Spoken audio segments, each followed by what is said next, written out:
Red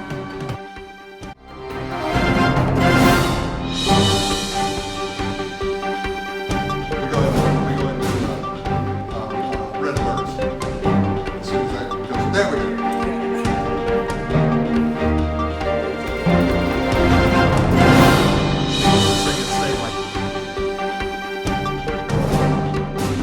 Get real time is when I get the right PC on the feed for the ball. And now that we don't have the operational. Welcome back to Kids League News. As you know, we are full of surprises, and today we have another surprise up our sleeve. So, in order for you to see it, I guess you just have to keep watching. Let's roll the clip. Welcome back to Kids League News. We're here with, of course, your host, Loretta Boniti, and we're here at a very special place to record a very special segment. And let's see if you can figure out where we are. Does this give you a hint? Charlotte first. Because of that, each one of those markets has their own anchor, so that they be anchoring this. So this is in this studio is the Raleigh weather. They no longer use green screen in Raleigh. We have modernized the studio around it. This is the big monitors you can get. They no longer, for the first time ever, our weather forecasters can actually wear green ties, and we're like so excited that they could be able. If we have a hurricane going on or tornadoes going on, we have enough monitors up there that we can bring in 4 meteorologists who can all be doing what they need to do. And the Greensboro meteorologists will come out of there. Like, everybody will work together to make sure that we're getting the right information. Yeah. Hold on. We go into red alerts. As soon as that goes, there we go. Yeah. Sorry. That's cool though. Yeah. Needless to say, it stayed like that for a while when Dorian was here. Oh yeah. And now that we don't have the operational tally lights, that really is weird. Yeah. So. Similar to the styles that like MSNBC and stuff does is we do live, we're on live, but then we also record stories so that you can do for 15-minute segments. It's pre-recorded stories, but we do them one story at a time so that we can switch it out if there's a new story that needs to slide into it. So you're just recording short clips, which is different than like an ABC affiliate or something who just has a half-an-hour newscast that runs from 6 to 6:30. When you're 24 hours a day, you have to be able to switch things out and interchange them. So all of our news is done out of here. You see she has a nighttime background behind her. In the morning they have a morning background behind her. This desk back here is used for Capital Tonight, and it's also used for Sports Night, which airs 7 nights a week. Cameras in here are automated. If she needed to go to stand at the big monitor over here to do something, the cameras would just move on its own over to that location of where she is. That's cool. So what was the other one? That one's Raleigh. And then the commercials that come on where you're advertising your news channel, we do those in-house. So we have a promotions department that the guy who actually cuts them is in this room, and then the manager is in the back room. What's really funny, this section right here is where all the reporters used to have to edit everything by themselves, because we used to have to do tape to tape, and then it was different online systems that we used. Right now, every reporter edits at our own desk, but these are all still set up here so that photographers can come and edit at these desks, and that if a reporter has a reason that they need to, plus we can track directly into our system through this right here. And this is our third control room. They're talking to Charlotte right now. That's the audio operator for Charlotte. It's the director for Charlotte. The producer that you saw in the back row for Raleigh, that producer is sitting in a room in Charlotte. Well, we can actually see the producer. There they are. In Charlotte, we have a picture up there that we can see the producers, but they're sitting in a room there, like they're pretending like they're Casey, like they're in the same room, but they're not in the same room with them doing it. So all of our directing comes out of Raleigh, even though everybody has their own stuff here. If you're on a big story, you're gonna get a photographer Yeah. with you, but most of us will go shoot our own stuff. So you have to write it and then edit it. Okay. So you'll be assigned at 9 o'clock in the morning, and it's expected that you'll have something probably for the noon show, just a quick something for the noon show, and then for the 5 o'clock and 6 o'clock, and then you have to leave something for the late show and leave something for the morning show. And then these guys will be mad at you if you don't give them something to put online, because then they do the digital content for us. So Yeah. it's a lot of, you got to move fast with it. But when you work with a photographer, you can get it done a little bit faster. But I mean, there's only so many quarters you can cut to make up the time for it. This is the photographer cameras. No. The photographer cameras are much bigger, what you're used to seeing. But the quality of them is a little bit better. They have nicer lenses on them, but the functionality of it is the same. Be over here. They can see sources from all over the place of what is coming on in different places. And when I say all over the place, like they can pull up our Florida stations and that kind of, like we have REM sources for all of this that you can just pull up all these different areas to see what is being said or recorded. And if somebody needs, if one of the reporters or sports needs something recorded for them off air, they tell them, and then they direct it into one of, they're called FIFOs. They direct it into one of those, so it's recording for you, so that then you can pull it out of there, so they can dial a lot of stuff up for everyone, for the Raleigh, Wilmington. This is what they're seeing on air in those markets right now. They have computers in front of them with all of the rundowns, so they know what's supposed to be coming up in those markets, so that they spend their whole time double checking that something hasn't skipped ahead, or that they're not repeating something, like the computer had a glitch or something. So that's what their job is to make sure. So they're watching, checking.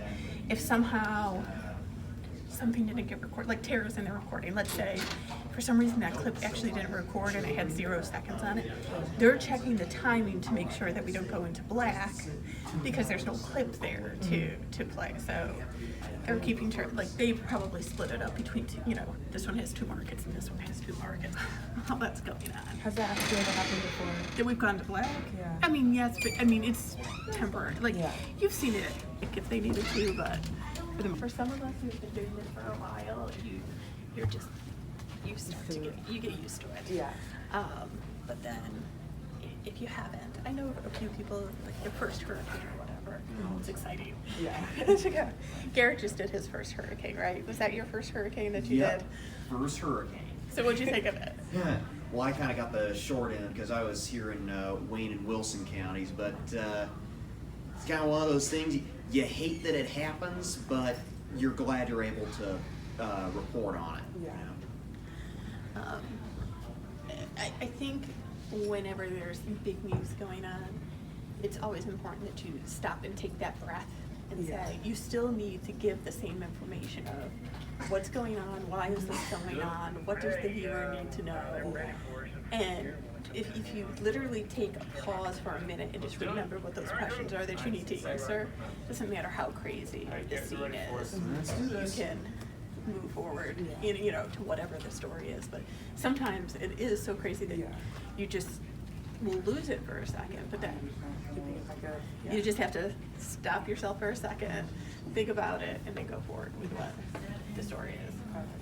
I mean, politics for me, I'm used to very much so taking complicated issues and seeing if I can boil it down to a minute 30 or something, and that's turned into what my specialty is that I can take something pretty complex and bring it down to their level. Other people are phenomenal at telling stories, like, so that there's different types of reporters. Like, there's people who are great feature reporters who can tell you about the guy in your neighborhood who you should be paying attention to and listen to this great story he has. That's not what my specialty is, but there are people who are great at doing that.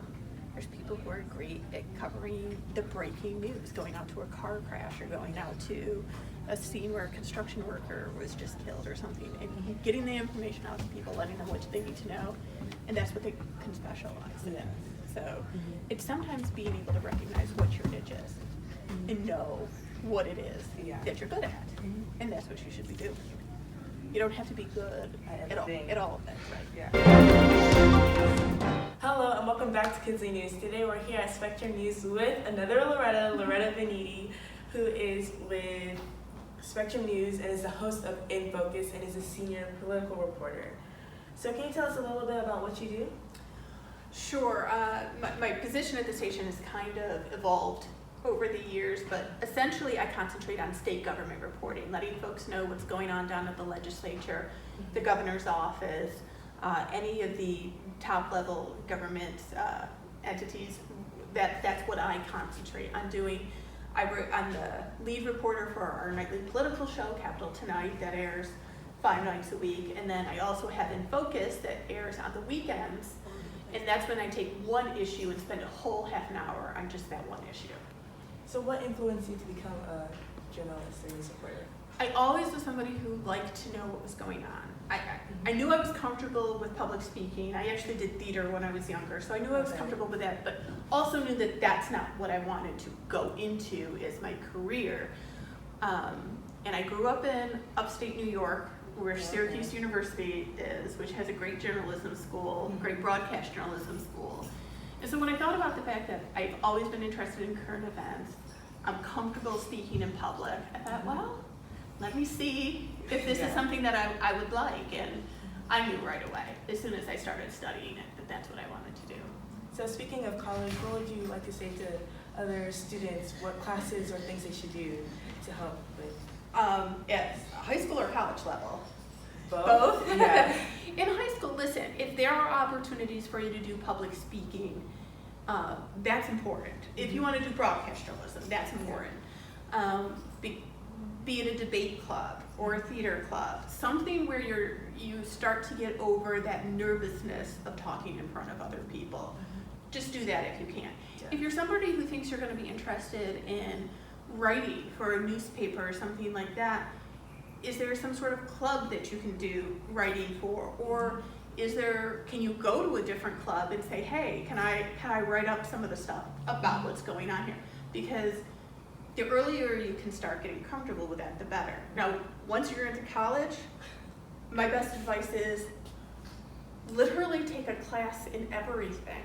Because when you're a reporter, you could cover anything.